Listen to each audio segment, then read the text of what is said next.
Hare Krishna dear all devotees, మీ అందరికీ కూడా స్వాగతం. గీతా ప్రవాహానికి స్వాగతం.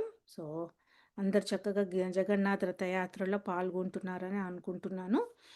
సో మనం ఏంటంటే కథలోకి ఎంటర్ అయ్యే ముందు ప్రేయర్స్ ఆఫర్ చేసేసి మనం చక్కగా కథలోకి ఎంటర్ అయిపోదాం. మీరు కూడా ఏంటంటే మ్యూట్లో ఉండి ఈ ప్రేయర్స్ని చదవడానికి ప్రయత్నం చేయండి. ఎందుకంటే ఇలా మనం ప్రేయర్స్ అనేది చాలా ముఖ్యం, మనకు ఆశీర్వచనాలు అన్నమాట.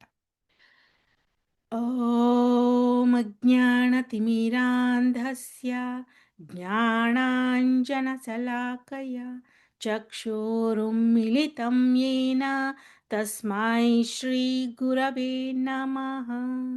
శ్రీచైతన్యమనోభీష్టం స్థాపితం येन భూతలే స్వయం రూపా కథా మహ్యం దధాతి స్వపదాంతికం. నమో విష్ణుపాదాయ కృష్ణప్రేస్తాయ భూతలే శ్రీమతే భక్తివేదాంత స్వామినితి నామినే. నమస్తే సారస్వతే దేవే గౌరవాణి ప్రచారిణి నిర్విశేష శూన్యవాదే పాశ్చాత్య దేశతారిణి. జై శ్రీ కృష్ణ చైతన్య ప్రభు నిత్యానంద శ్రీ అద్వైత గదాధర శ్రీవాసాది గౌరభక్తవింద. హరే కృష్ణ కృష్ణ కృష్ణ హరే హరే, హరే రామ రామ రామ హరే హరే. ఓం నమో భగవతే వాసుదేవాయ. ఓం నమో భగవతే వాసుదేవాయ. ఓం నమో భగవతే వాసుదేవాయ.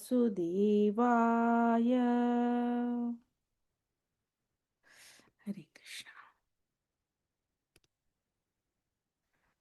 సో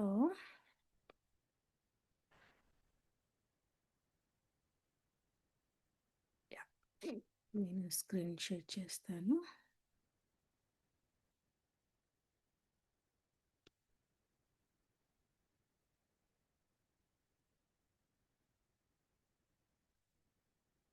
మీకు అందరికీ కనబడుతుందా?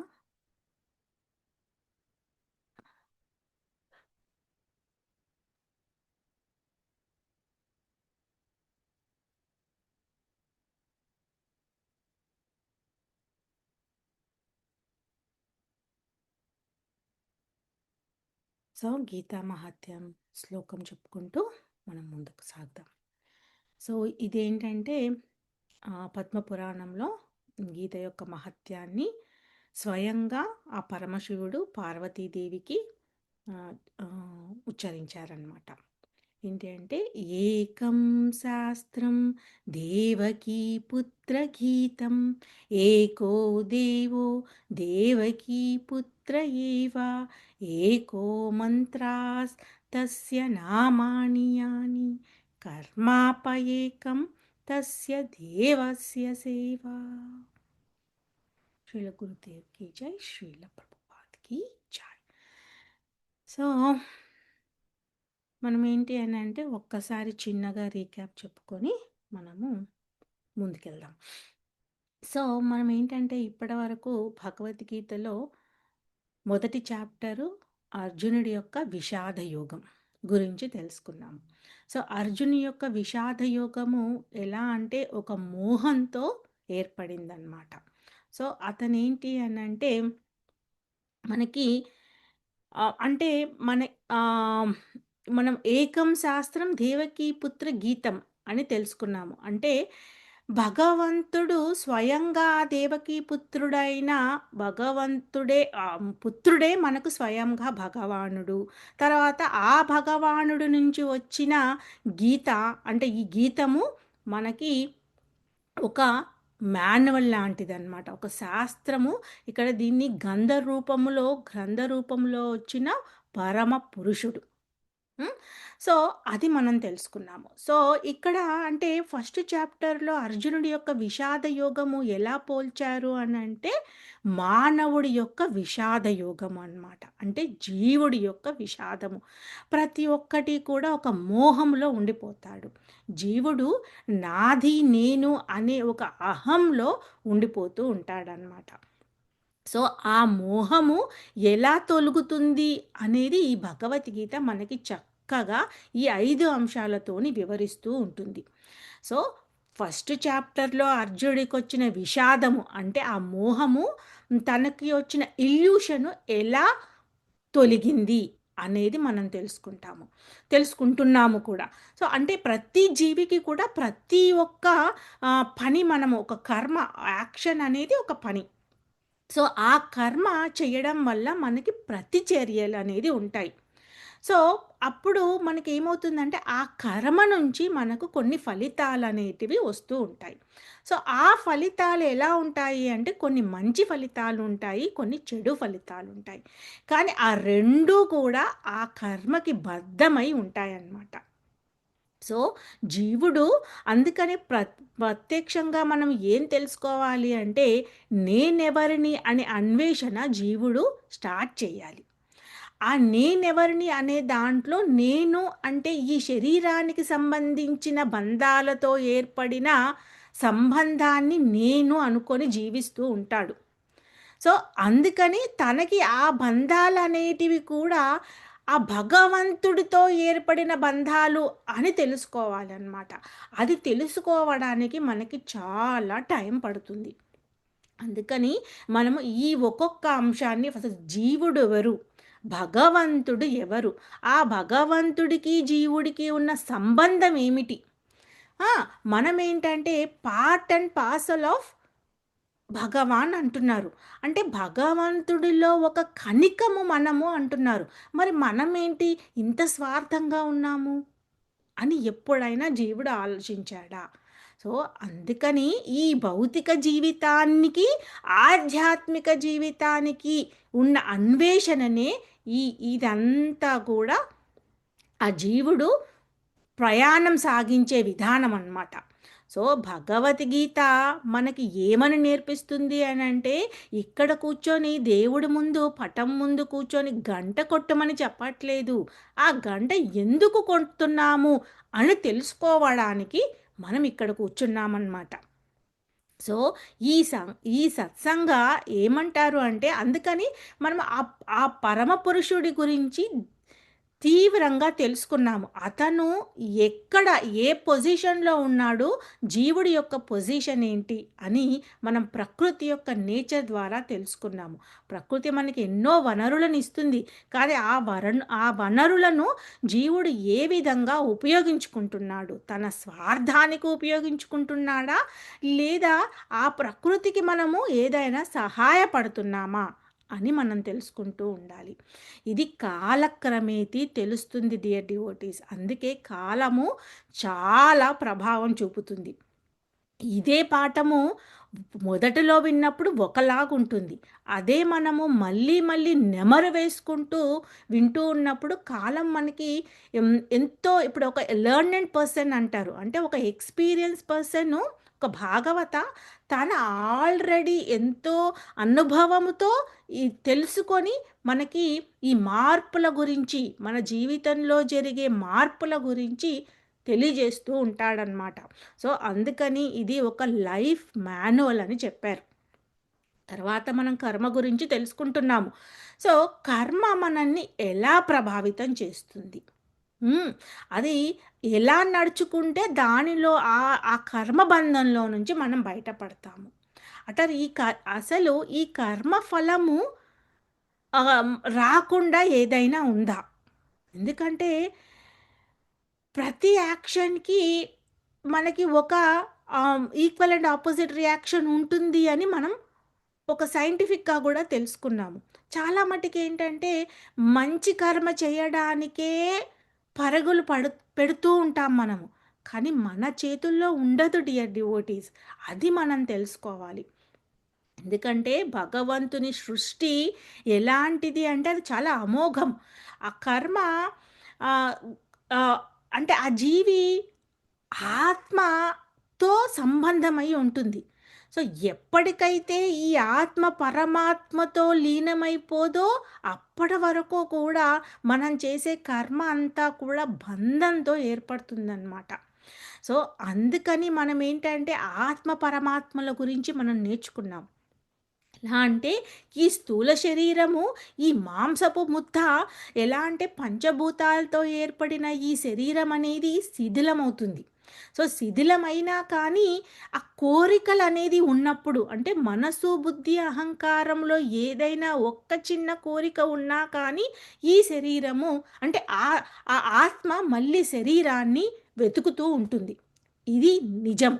ఆత్మజ్ఞానములో అంటే సెకండ్ చాప్టర్‌లో మనకి సాంఖ్య యోగంలో మనం నేర్చుకున్నాం. సో, ఫస్ట్ చాప్టర్‌లో అర్జున్ యొక్క విషాదం ఏమని ఏర్పడింది? అతను తన శరీరంతో ఏర్పడిన బంధాలను చూస్తూ చాలా విషాదంలోకి వెళ్ళిపోయాడనమాట. అంటే 4 కారణాలు చెప్తూ ఉన్నాడు. నేను యుద్ధం చెయ్యను అని. ఎందుకు చెప్తున్నాడు? నేను నా పూజనీయులైన గురువులను, పెద్దవాళ్ళని ఎలా చంపుతానో, నా వాళ్ళని నేను చంపి నేను ఎలా సంతోషంగా ఉంటాను అనే ఒక కంపాషనేట్‌గా ఆలోచిస్తూ ఉన్నాడనమాట. సో, మన అందరం అలాగే అనుకుంటాం. మనకి రోజువారీలో మనకి ఎంతో హ్మ్. ఆరోగ్యపరంగా కానీ, మానసికంగా పరంగా కానీ ఎన్నో రకాల బాధలు మనకి కలుగుతూ ఉంటాయి. కానీ ఎప్పుడైతే మనం దానిని ఆధ్యాత్మిక దృష్టితో చూస్తూ ఉంటామో, అవన్నీ మనకి బాధలు ఒక హ్మ్, ఒక బాధలాగా అనిపిచ్చదనమాట. సో, మనము శ్రీమద్ భాగవతంలో కుంతీదేవి స్తుతులు, తర్వాత భీష్మదేవుని స్తుతులు తెలుసుకుంటున్నప్పుడు మనకింకా బాగా అర్థమవుతుంది. ఎందుకంటే ఈ పాండవులు ప్రతి క్షణము వాళ్ళు ఎంతో బాధలు పడతారు. అయినా కానీ వాళ్ళు భగవంతుని విడవలేదు. సో, భగవంతుడు ప్రతిసారి కూడా వాళ్ళని కాపాడుతూ ఉన్నాడనమాట. సో, ఇక్కడ ఎలా ఉంటుంది అనంటే మనం నార్మల్‌గా అర్థం చేసుకోవాల్సింది ఏంటి అనంటే పూజకి భక్తికి చాలా డిఫరెన్స్ ఉంది డియర్ డివోటీస్. సో, పూజ అనేది మనం ఏం చేస్తుంటామంటే ఒక కోరికతో ఒక లిస్ట్ ప్రిపేర్ చేసుకొని భగవంతుడా నాకు ఈ కోరిక తీరాలి. నేను అందుకని నీకు ఈ పూజ చేస్తున్నాను. నాకు ఇది కావాలి, ఇది చేస్తున్నాను అని అనుకుంటూ ఉంటాడు జీవుడు. కానీ అది కూడా ఒక లెవెల్ వరకు అది కోరుకోమని మనకి అన్య దేవతలు ఇక్కడ సృష్టించబడ్డారు. కానీ వాళ్ళందరిని గూడా మనం తెలుసుకున్నాం ఏంటంటే, వాళ్ళందరూ గూడా భగవంతునిలో ఒక భాగము అని. సో, ఒక్కొక్క అంగాన్ని ఒక్కొక్క ఆహ్, ఈ ఈ ఆహ్, హ్మ్. అధిష్టాన దేవతలు ఉంటారని మనం తెలుసుకోవాలి. సో, అందుకని ఇక్కడ ఏం చెప్తున్నారు అంటే, కర్మని చాలా జాగ్రత్తగా మనం ఆలోచిస్తూ ఉండాలి. అంటే ప్రతి అడుగు వేసేటప్పుడు మనం వికర్మలో నుంచి బయటపడుతూ ఉండాలి. వికర్మ అంటే శాస్త్రబద్ధంగా అంటే శాస్త్రానికి విరుద్ధంగా చేసే కర్మని వికర్మ అంటారు.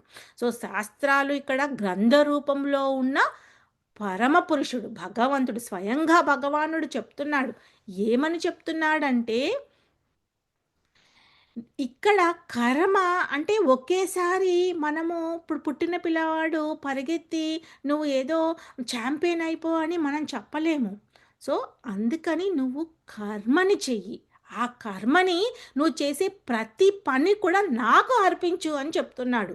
ఆ అర్పించడంలో కూడా అప్పుడు ఎలా ఉండాలి అనంటే నువ్వు దాంట్లో ఎలాంటి ఫలితాలను కోరుకోకుండా నిస్వార్థంగా చెయ్యాలి. సో, నిస్వార్థంగా చేయడం అనేది కూడా కుదరదు. ఎందుకంటే మనము జాబ్ చేశాము అంటే సాలరీ ఎక్స్‌పెక్ట్ చేస్తాము. ఏదైనా పని చేశాము అనంటే దానికి ఒక పరిష్కారం ఆలోచిస్తాము. సో, అందుకని మనకి సెకండ్ చాప్టర్‌లో ఎంత క్లియర్‌గా చెప్పారు అనంటే అది ఆ నిష్కామ కర్మయోగములో ఎందుకు, ఏమిటి, ఎలా అని మనం తెలుసుకోవాలి. సో, కర్మ అనేది ఏ విధంగా బంధంలో ఇరుక్కుపోతుంది అని మనం తెలుసుకుంటూ ఉండాలి. సో, ఇంకా మనం ఏంటంటే ఈ సాంఖ్య యోగము, కర్మయోగము, భక్తి యోగంలో ఇక్కడ చాలా, చాలా మటికి మనం ఏం ఆలోచిస్తుంటాము అనంటే, ఓకే. ఒక్కసారి ఒకసారి ఒకటయిపోగానే అది అయిపోయింది అని ఇంక మనం బుక్ మూసేస్తూ ఉంటాం. సో, ఇక్కడ మనకేం చెప్తున్నారు అంటే ఈ ఈ ఈ దివ్య చిత్రపటం ఎప్పుడూ కూడా మనం గుర్తుపెట్టుకోవాలి. సో, ఈ దివ్య ఈ దివ్య చిత్రపటంలో మనకి కర్మి అనేది లాస్ట్ క్లాస్‌లో మనం తెలుసుకున్నాం ఏంటంటే, ఏ యథా మాం ప్రపద్యంతే తాంస్తథైవ భజామ్యహం. అంటే జీవికి వాళ్ళకి అనుకూలంగా తన కోరికలను శాంక్షన్ చేస్తూ ఉంటాడు. సో, ఎవరు ఏ విధంగా కోరుకుంటే వాళ్ళకి ఆ విధంగా తన అనుగ్రహం ప్రసాదిస్తాడనమాట. సో, ఇప్పుడు నీకు ఆహ్ ఒక క్లాస్‌లో ఫస్ట్ రావాలనే కోరుకుంటే నీకు అదే వచ్చేటట్టుగా చేస్తాడు. కానీ నువ్వు ఒక స్టేట్‌కే డిస్టింక్షన్‌లో రావాలని కోరుకుంటే, ఆ స్టేట్‌కి డిస్టింక్షన్‌లో పాస్ అయ్యేటట్టుగా భగవంతుడు చూస్తాడనమాట. సో, ఆ విధంగా మనం ఏంటంటే స్టెప్ బై స్టెప్ పైకి వెళ్తూ ఉండాలి. సో, ఒకేసారి మనకి భక్తి యోగం చెయ్యమంటే అన్నీ వదిలేసి నువ్వు నేను సన్యాసం పుచ్చుకోవాలా? మన థర్డ్ చాప్టర్‌లో అందుకని ఆహ్, అర్జునుడికి క్వెషనొస్తుంది. ఏంటి అంటే, "మరి నువ్వు జ్ఞానయోగం అని చక్కగా చెప్తున్నావు. కర్మయోగం కన్నా జ్ఞానయోగం మంచిది. మరి అలాంటప్పుడు నేను కర్మను చేయడం ఎందుకు? మళ్ళీ నేను పాపం తెచ్చుకోవడం ఎందుకు? ఏకంగా నేను అన్నీ వదిలేసేసి సన్యాసం తీసేసుకుంటాను" అని అనుకుంటాడనమాట. అప్పుడు ఆ పరిస్థితి అర్జునుడికి వచ్చిన అనిశ్చిత పరిస్థితి భగవంతుడికి తెలుసు. ఆయన చాలా వెల్ డిజర్వ్డ్ అని. అయినా కానీ మనందరి గురించి అర్జునుడి ద్వారా భగవద్గీతను తెలియచేసేది అంటే ఏంటి అంటే ప్రతి ఒక్క మానవాళికి ఇది తెలియాలి అని అన్నమాట. ప్రతి ఒక్క మానవాళికి తెలియాల్సింది ఏంటి అంటే నీ కర్మని నువ్వు చేసేది ఎవరికి అర్పించడానికి చేస్తున్నావు. నీది అంటే నేను బాగుండాలి, ఫ నా పిల్లలు బాగుండాలి, నా ఇల్లు బాగుండాలి అనే వరకే ఉందా? అసలు అక్కడ వరకి కూడా నువ్వు భగవంతుని పాత్ర ఏమైనా ఉందా? చాలా మటికి ఇంకా సెల్ఫిష్‌గా ఉంటారనమాట. తర్వాతేంటంటే భగవంతుడికి, భక్తుడికి ఉన్న సంబంధము తెలియకుండా మనకి ఎందుకంటే 84 లక్షల జీవరాశుల్లో మానవ జన్మ అనేది చాలా సుదుర్లభం. ఆ మానవుడికి వచ్చిన జన్మని ఎందుకు భగవంతుడు ఇచ్చాడు? భగవంతుడు మానవుడికి ఒక బుద్ధి కుశలత ఉందనమాట. సో, దానితో నీవు భగవద్ధామానికి చేరుకోవడానికి ప్రతి ఒక్క జీవికి ఆ జ్ఞానాన్ని ప్రసాదించడానికి ఉపయోగించు నీ జన్మని సార్థకం చేసుకోమని చెప్పాడు. కానీ బద్ధజీవుడు ఏం చేస్తున్నాడు? ఇంకా తనకి ఏంటి అనంటే ఆహ్ తనకి నచ్చిన పనులను చేసుకుంటూ శాస్త్రాలకు విరుద్ధంగా ప్రయాణాన్ని సాగిస్తున్నారు. ఇప్పుడున్న జనరేషన్‌లో అస్సలు ఎలా అయిపోతుంది అనంటే, అసలు భక్తి అనేది లేనే లేదు. ఆ భక్తిలో ఏంటి అనంటే, వాళ్ళు గుడికెళ్లారు అంటే చాలా చేసేసినట్టనమాట. కానీ ఎప్పుడైతే మనం సైంటిఫిక్‌గా భగవద్గీతని ఏం చెప్పారంటే, సైంటిఫిక్‌గా మనం తత్వంగా అర్థం చేసుకోవాలి. సో, తత్వంగా అర్థం చేసుకున్నప్పుడు ఏమవుతుందంటే, నువ్వు ఏ పని చేసినా గానీ, అది మనకి అర్థమవుతూ ఉంటుంది. భగవంతుడు స్వయంగా మనల్ని ఒక దూతలాగా పంపిస్తూ ఉంటాడు. సో, అందుకని భాగవతుల నోటిలో నుంచి వినాలి అంటారు. మనము ఈ 4 చాప్టర్‌లో మొదటిలో ఏం తెలుసుకున్నాము? ఇది ఈ దివ్య జ్ఞానము. ఈ దివ్య జ్ఞానము స్వయంగా భగవానుడు వివస్వానికిచ్చానన్నాడు. వివస్వాన్ అంటే ఆ సూర్య భగవానుడికిచ్చాడు. ఎందుకంటే ఆ సూర్య భగవానుడు స్వయంగా తన ఈ నక్షత్రాలకి, గ్రహాలకి హ్మ్. అధిపతి. అలాంటి వివస్వానుడు ఇంకా తను ఎంతో తన యొక్క శక్తితో ఆ చీకటిని అన్ని చోట్ల చీకటిని తీసేస్తున్నాడు. అంటే ఒక జీవుడికి ఉన్న అజ్ఞానాన్ని తొలగించడానికి సరియైన ఉదాహరణ అని భగవంతుడు చెప్తున్నాడనమాట. సో, ఇక్కడ అర్జునుడి ద్వారా కూడా మన అందరం తెలుసుకోవాలి. అర్జునుడికి ఎందుకు చెప్తున్నాడు? అతడికి ఎలాంటి స్వార్థం లేదు. అతడు స్నేహితుడు. తర్వాత ధర్మం స్థాపించడానికి అర్జునుడు ఇక్కడ యుద్ధం చేస్తూ ఉన్నాడు. సో, మనం చేసే భక్తి ఎలా ఉండాలి అంటే, ఓకే. వాళ్ళు చేయట్లేదు, మా ఇంట్లో వాళ్ళు నన్ను చేయించట్లేదు. ఇది కాదు మనం ఆలోచించాల్సింది. మనం ఆలోచించాల్సింది ఏంటి అనంటే, భక్తి అనేది మన గురించి. మనకు ఆకలైతే మనమే తింటాము కదా! సో, అలాగే కేవలము మనము మన జీవితాన్ని ఎప్పుడైతే సార్థకం చేసుకోవడానికి ప్రయాణం సాగిస్తామో, ఎదుటివాడికి అది నచ్చుతూ ఉన్నప్పుడు వాడు కూడా ఆ ప్రయాణంలో మనతో పాటు వస్తూ ఉంటాడు. అంతేకాని మనము లాగడానికి ప్రయత్నం చేయకూడదు అని ఇక్కడ స్పష్టంగా చెప్తున్నారు. కానీ తెలియజేయాలి. ఎలా అయితే బద్ధ జీవితంలో ఉంటారో వాళ్ళకి మనము అవేకనింగ్ చెయ్యాలన్నమాట. సో, మేలుకొలుపు చెయ్యాలి. సో, అంటే జీవితమంతా ఆల్రెడీ వానప్రస్థ స్టేజ్. ఆ! 50 ఏండ్లు వచ్చినా కానీ ఇంకా మమకారంతో ఉండిపోతూ ఉంటారు. ఈ శరీరం పైన ఉన్న మమకారము, శరీరంతో ఏర్పడిన బంధాల పైన మమకారము.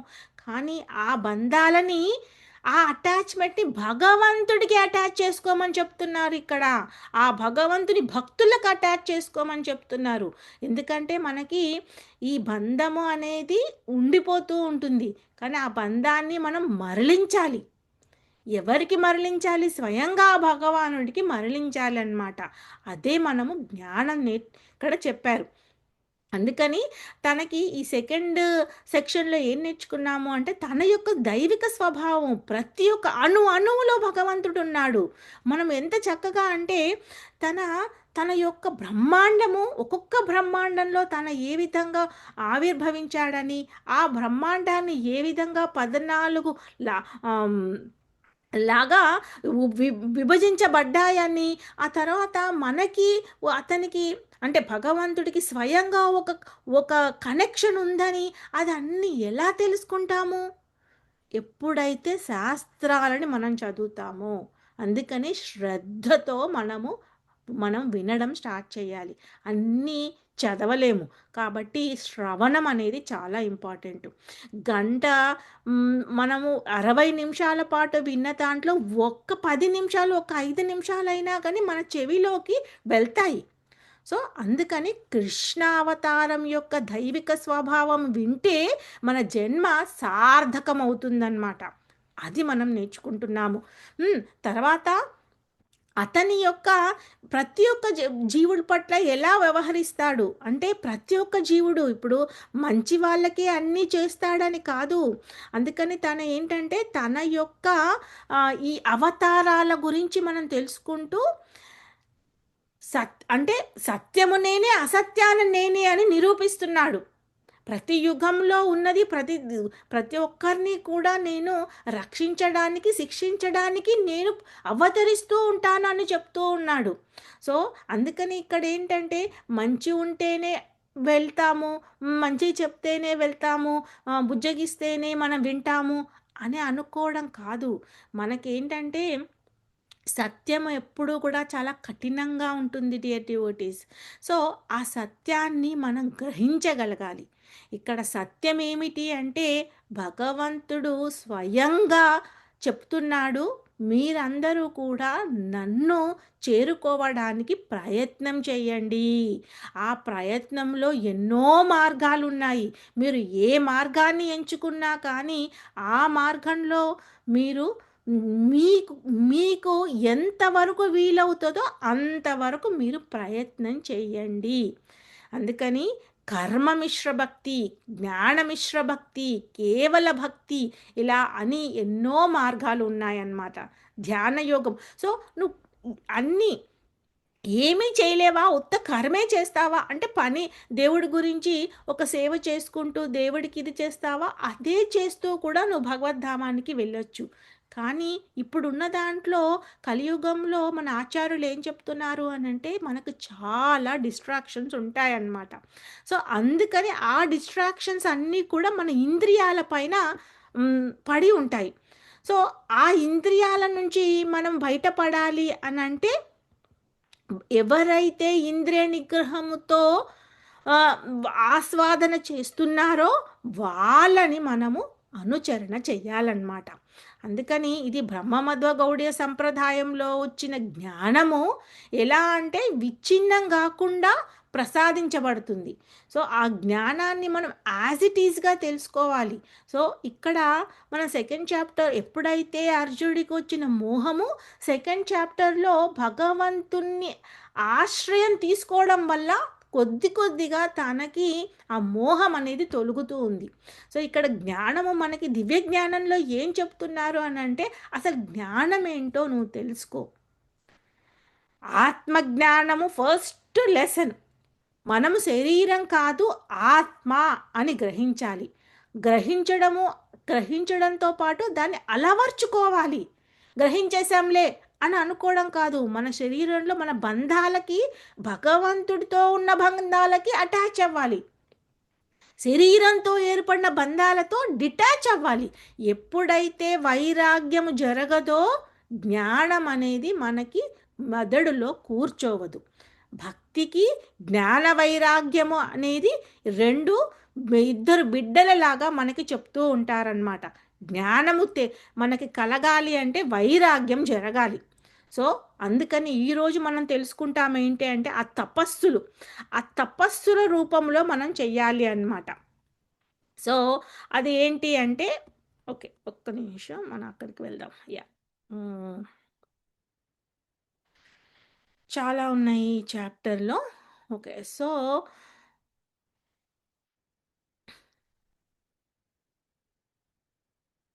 యప్.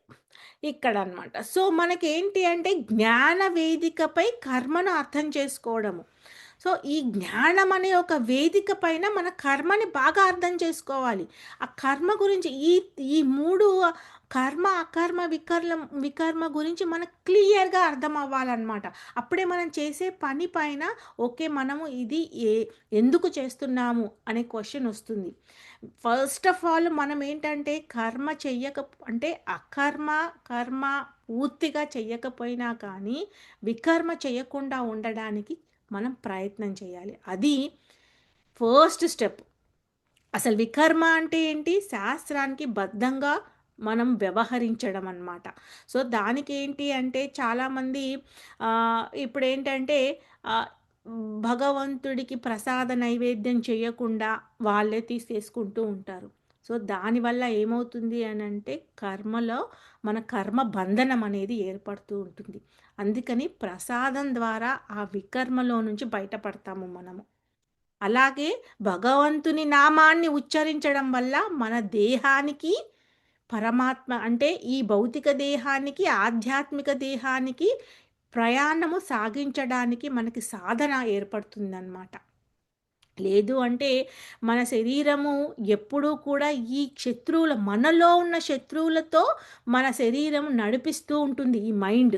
ఈ మైండ్‌ని మనం కామ్ డౌన్ చేయాలి. ఎలా చేయాలి? క్రామ్ కామ, క్రోధ, లోభ, మోహ, మద, మాత్సర్యాలు అనే మలినాలను తొలగించాలి. అవి తొలగించాలి అనంటే ఒక్కొక్కటిగా అవి తొలగవు. భగవంతుని నామము అది తొలగిస్తుంది. అందుకని నామ ఉచ్చారణ చేయమంటారు. అంతేకాని మనము అష్టోత్రాలు చదివేస్తున్నాము, సహస్రనామాలు చదివేస్తున్నాము. వాటికి అవి చక్కగా మనం ఉచ్చారణ చేసి దానిని మనం చెయ్యలేదో దానివల్ల మళ్ళీ బంధంలో పడిపోతాం. కానీ ఎప్పుడైతే మహామంత్రాన్ని మనం ఉచ్చారణ చేస్తామో బంధంలో నుంచి విముక్తి పడతామన్నమాట. అందుకని మహామంత్రం జపించమంటారు. సో, ఒక్క రౌండ్ అయినా మనం బిఫోర్ క్లాస్‌లో మనం తెలుసుకున్నాం ఏంటి? ఎలా చాంటింగ్ చేయాలి? ఆ చాంటింగ్ వల్ల మనకి ఉన్న ఉపయోగాలేంటి అని. సో, అది మనం ఫస్ట్ వికర్మని లో నుంచి బయటపడాలి. ఆహారము, తర్వాత భగవంతుని నామము. ఇది మనని వికర్మలో నుంచి బయటపడేస్తుంది. ఓకేనా? తర్వాత ఏంటి అంటే కర్మ. సో, మనం కర్మ ఏంటి అంటే కర్మని ఎవ్వరు ఆపలేరు.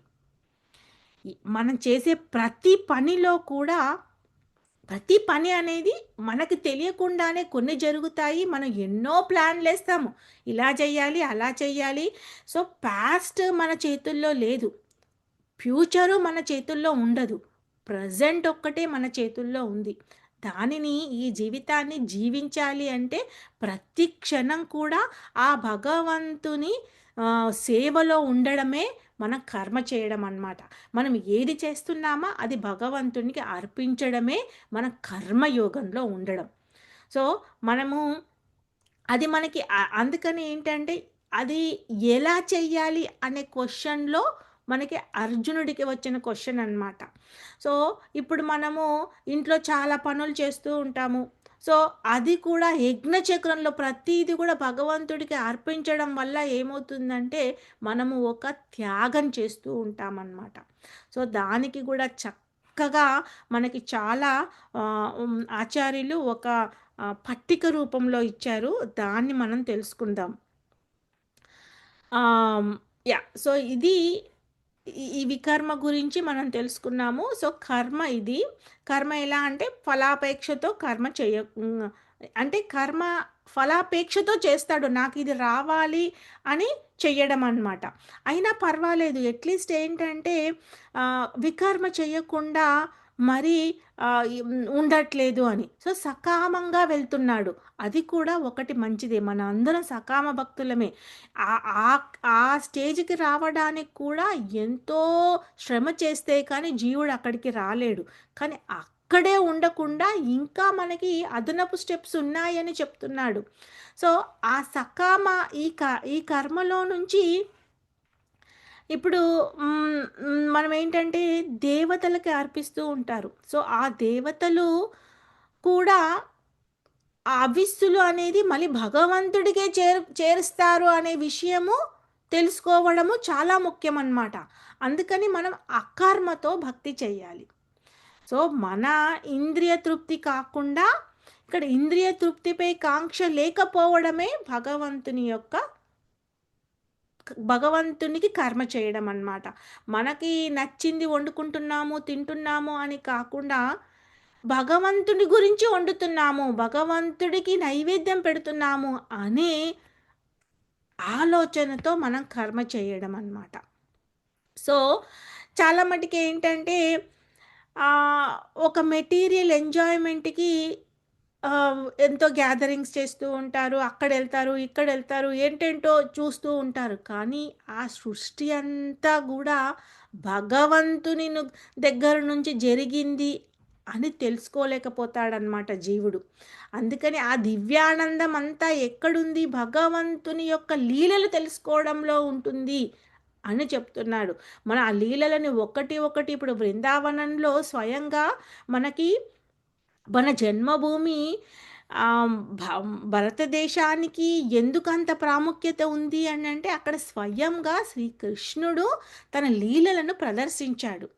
సో, అందుకని ఆ మట్టి నేల కూడా నుదుటిన పెట్టుకొని వెళ్తూ ఉంటారు అందరూ వైష్ణవులు.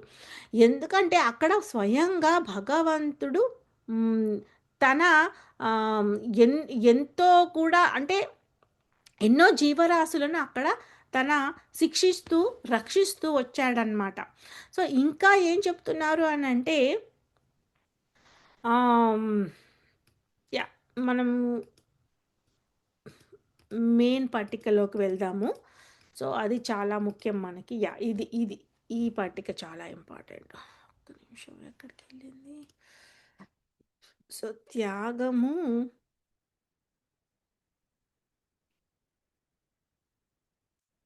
వివిధ రకాల ఇది. సో, ఇక్కడ మనకేంటంటే, ఈ యజ్ఞాల గురించి మనం వివిధ రకాల యజ్ఞాల గురించి తెలుసుకుంటున్నాము. తపస్సులు. ఎలా అంటే కర్మయోగులు ఏ విధమైన యజ్ఞం చేస్తూ ఉంటారు అని. అంటే బాగా అంటే కర్మీస్ అన్నమాట. సో, వాళ్ళేంటంటే భౌతికపరమైన ఆస్తులని పెంచుకోవడానికి ఎంతో తపస్సులాగా జాబులు చేసేస్తూ ఉంటారు. హ్మ్. సో, కష్టపడిపోయి ఇంక వాళ్ళు ఆ కష్టపడితేనే అంతా అయిపోతుంది అనే దాంట్లో ఆహ్, దే ఆహ్, ఇ ఒకటి తర్వాత ఒకటి, ఒకటి తర్వాత ఒకటి ఆస్తులను పెంచుకుంటూ చేస్తూ ఉంటాడు. కానీ భగవంతుడికి మనకి 24 గంటల్లో ఎంత టైం భగవంతుడికి మనం స్పెండ్ చేస్తున్నాము. ఇక్కడ కర్మాపయేకం తస్య దేవస్య సేవ అన్నారు. అంటే కర్మతో నువ్వు భగవంతుడిని చేరుకోవాలి. అది కర్మయోగులు చేస్తారు. కానీ ఇక్కడ ఆ కర్మలను భగవంతునికి ఎంత చేస్తున్నావు? ఒక యజ్ఞ రూపంలో చేస్తున్నావా? లేదా నీకు నాది కావాలి, నేనే బాగుండాలి అని స్వార్థపూరితంగా చేస్తున్నావా? అనేది మనం తెలుసుకోవాలి. ఎప్పుడైతే యజ్ఞ రూపంలో చేస్తూ నువ్వు అన్నిటినీ కూడా భగవంతుడికి అర్పిస్తున్నావో అది భగవంతుడి దారిలో వెళ్ళడానికి ప్రయాణించే యోగము. అదే కర్మని ఉపయోగించి నీ స్వార్థానికంటే నీ పతనాన్ని నువ్వే కోరుకుంటున్నావు అని మనకు తెలియజేస్తూ ఉంటుందన్నమాట.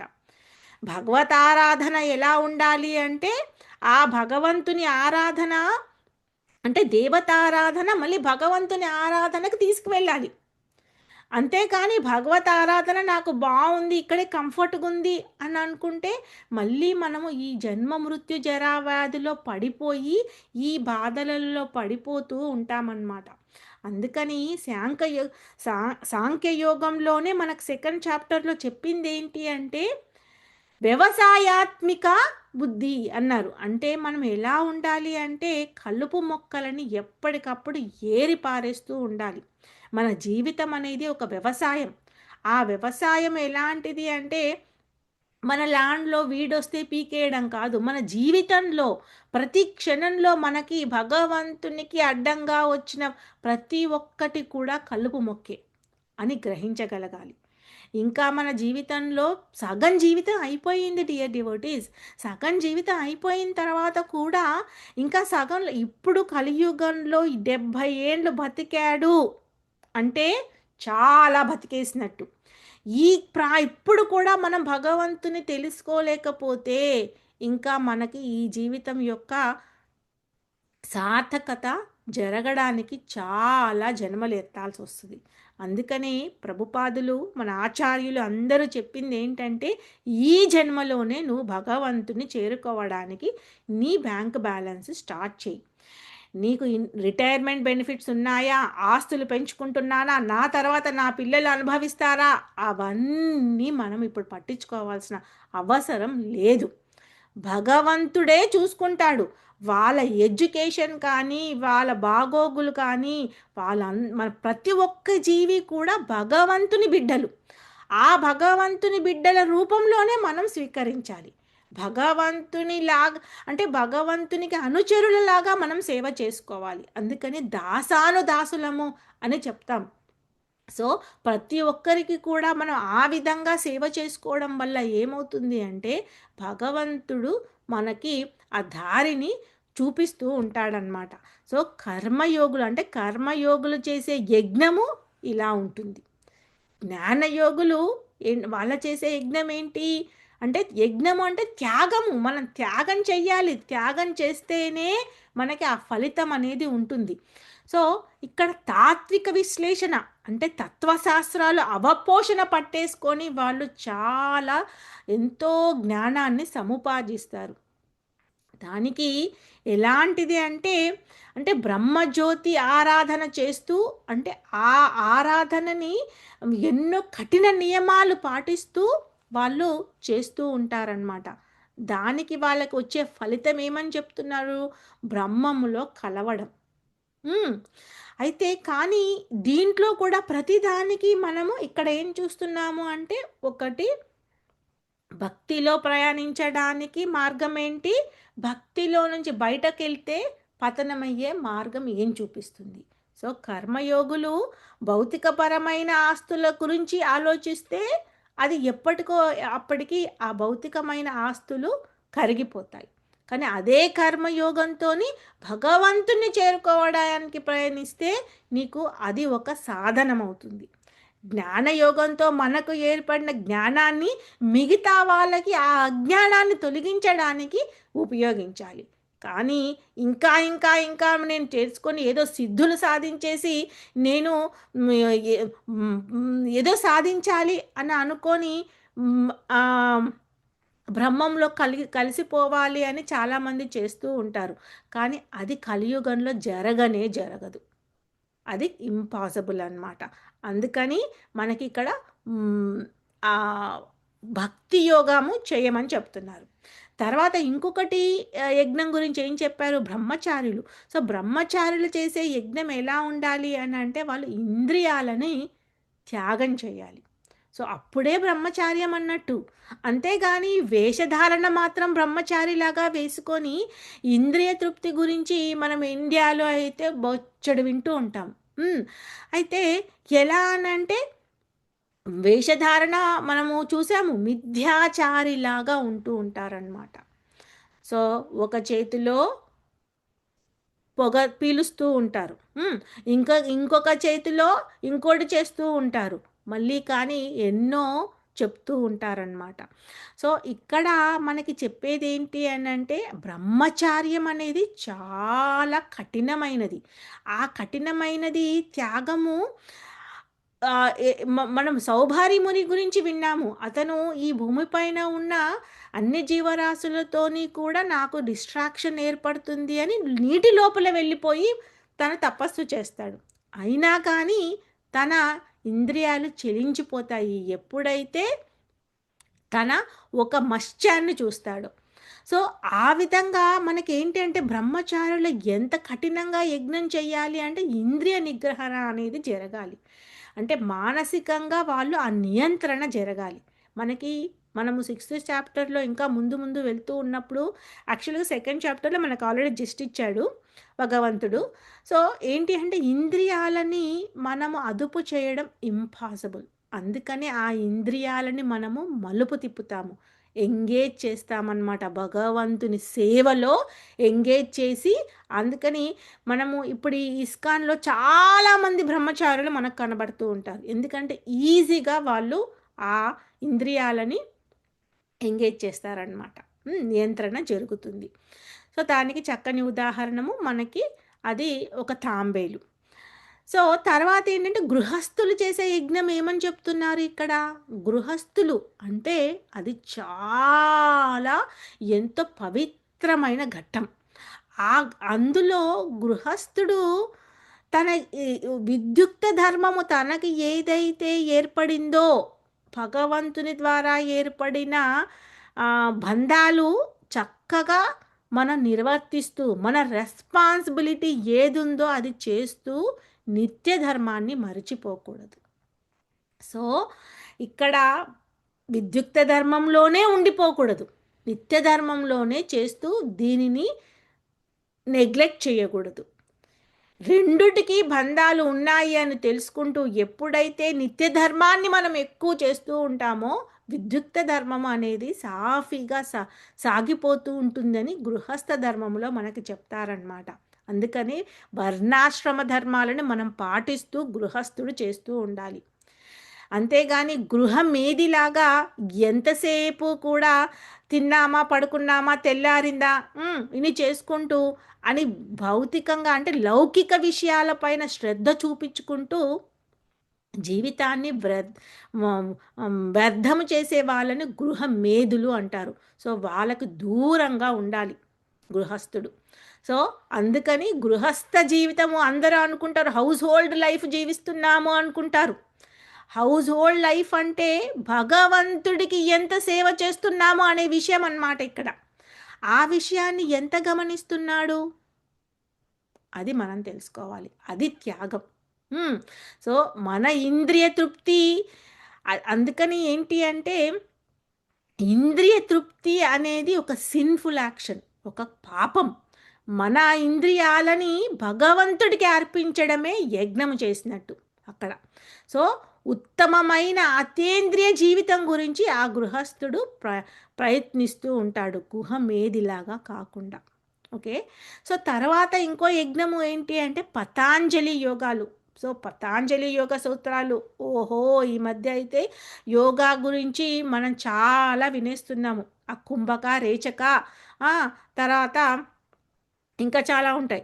సో, అంటే ఇవి ప్రాణవాయువు ఎలా ఉండాలి అంటే ఆ ప్రాణాపాన వాయువులు భగవంతునిని గుర్తు చేస్తూ ఉండాలి మనల్ని. అంతేకాని ఈ శరీరానికే ఉపయోగపడేటట్టుగా మనం చేయడం కాదు. ఆ ఇంద్రియాలని ఎలా ఉండాలి అనంటే సాక్షాత్‌గా భగవంతుని యొక్క ఇప్పుడు మనకి ఇక్కడ ఊపిరి లేదా ఈ శరీరానికి విలువ లేదు. సో, ఆ ఊపిరిని భగవంతుడి గురించి మనం చాలా తక్కువగా ఉపయోగిస్తూ ఉండాలి.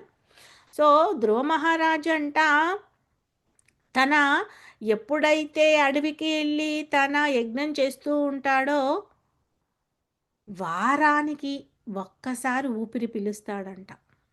అసలు ఒక క్షణం గట్టిగా మనం ఎప్పుడైతే అని ఊపిరి బిగిస్తామో మళ్ళీ వెంటనే ఆగిపోతుంది. సో, అందుకని ఏంటి అనంటే అది ప్రాణవాయువు, అపానవాయువులు వీటి గురించి మనం తెలుసుకుంటూ ఉండాలి. ఇన్‌హలేషన్, ఎక్సలేషన్ అనేది జరుగుతూ ఉండాలి. దానివల్ల మనకి ఆ యొక్క యజ్ఞం యొక్క విషయాలు మనకు తెలుస్తూ ఉంటాయి. సో, అలాగే ఏంటి అనంటే ఇంకా ఆహ్, ద్రవ్యయజ్ఞము. ఆ! ద్రవ్యయజ్ఞము అంటే ద్రవ్యము అంటే ఆస్తులు. సో, ఆస్తులని మనం ఎంతో పెంచుకుంటూ అంటే దానికి ఎంతో మన సాధన చేస్తూ ఉంటాము. కానీ అది దైవభక్తితో ఆస్తులు దాతృత్యము అంటే, అంటే మనకి అవి భగవంతుడి ద్వారా ఏర్పడినవి. మళ్ళీ కూడా భగవంతుని సేవలోనే ఉపయోగిస్తూ ఉండాలనమాట. అందుకని ద్రవ్య రూపంలో కూడా మనము యజ్ఞం చేస్తూ ఉంటాము అని. తపోయజ్ఞము. తపోయజ్ఞము అంటే ఏంటి అనంటే సుఖాలు కాకుండా కాఠిన్యాన్ని కూడా మనము అనుభవిస్తూ ఉండాలి. సో, అనుభవించకుండా ఎప్పుడూ కూడా సుఖాలే ఉండాలి అని కోరుకుంటే అది ఆ యజ్ఞం అనేది జరగదనమాట. సో, అందుకని ఊర్ధ్వలోకాల వైపు పయనము లేదా ఎదుగుదల జరగాలి అనంటే మనము ఎంతో గూడా కాఠిన్యం వైపు యజ్ఞం చేస్తూ ఉండాలి. హ్మ్. తర్వాత యోగ జ్ఞానం. అంటే మన దేహము, మనస్సు, ఇంద్రియాలు ఇవన్నీ కూడా హ్మ్, ఈ ఈ ఈ యాహ్! మనము ఎలా అంటే ఆహ్, ఇంద్రియాల గురించి మనము ఏంటది హార్స్ ఒక ఒక సారథి కూర్చొని ఎప్పుడైతే మనస్సు తర్వాత ఆ 5 గుర్రాలతో ఉన్న ఒక చారియటర్ ఏమంటారది? చారియటర్ ఇంకా తర్వాత హ్మ్. కూర్చున్న వ్యక్తి. సో, ఇప్పుడు ఇలా అతను అంటే 5 గుర్రాలు కూడా ఒక్కొక్క ఇంద్రియానికి అది ఒక ఇంద్రియానికి ఉదాహరణ అన్నమాట.